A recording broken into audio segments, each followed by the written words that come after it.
অনেক অনেক আগে যখন পৃথিবীতে কোনো মানুষ ছিল না, চারদিকে শুধু নীরবতা, আকাশ, জমিন, পাহাড়, সমুদ্র সব ছিল, কিন্তু মানুষের কোনো অস্তিত্ব ছিল না।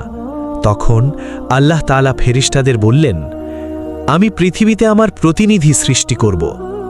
ফেরেশতারা অবাক হয়ে বলল, হে আল্লাহ, আপনি কি এমন কাউকে সৃষ্টি করবেন যারা পৃথিবীতে ঝগড়া করবে আর রক্তপাত ঘটাবে? আল্লাহ বললেন, আমি যা জানি তোমরা তা জানো না। তারপর আল্লাহ মাটি দিয়ে একজন মানুষ তৈরি করলেন। সেই মাটির দেহ অনেকক্ষণ নিথর পড়েছিল। ফেরেশতারা বিস্ময়ে তাকিয়ে দেখছিল, কিন্তু একজন ছিল যে অহংকার নিয়ে তাকিয়েছিল, সে ইবলিস। ইবলিস আগে অনেক ইবাদত করত, তাই সে ফেরেশতাদের সাথে থাকত, কিন্তু তার অন্তরে ছিল ভয়ঙ্কর অহংকার। একদিন আল্লাহ সেই মাটির দেহে রূহ ফুঁকে দিলেন, আর তখনই প্রথম মানুষ আদম আলাইহিসসালাম চোখ খুললেন। আল্লাহ আদম আলাইহিসসালামকে সব কিছুর নাম শিখিয়ে দিলেন। তারপর ফেরেশতাদের সামনে বললেন, তোমরা আদমকে সিজদা করো। সাথে সাথে সব ফেরেশতা সিজদায় লুটিয়ে পড়ল, কিন্তু একজন দাঁড়িয়ে রইল, সে ইবলিস। আল্লাহ জিজ্ঞেস করলেন, তুমি সিজদা করলে না কেন? ইবলিস অহংকারে বলল, আমি আগুন দিয়ে তৈরি আর সে মাটি দিয়ে তৈরি, আমি তার চেয়ে উত্তম। এই অহংকারই তাকে ধ্বংস করল। আল্লাহ বললেন, নেমে যাও এখান থেকে, তুমি অভিশপ্ত।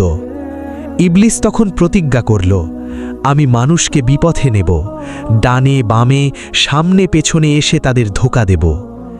এরপর আল্লাহ আদম আলাইহিসসালাম আর হাওয়া আলাইহিসসালামকে জান্নাতে থাকতে দিলেন।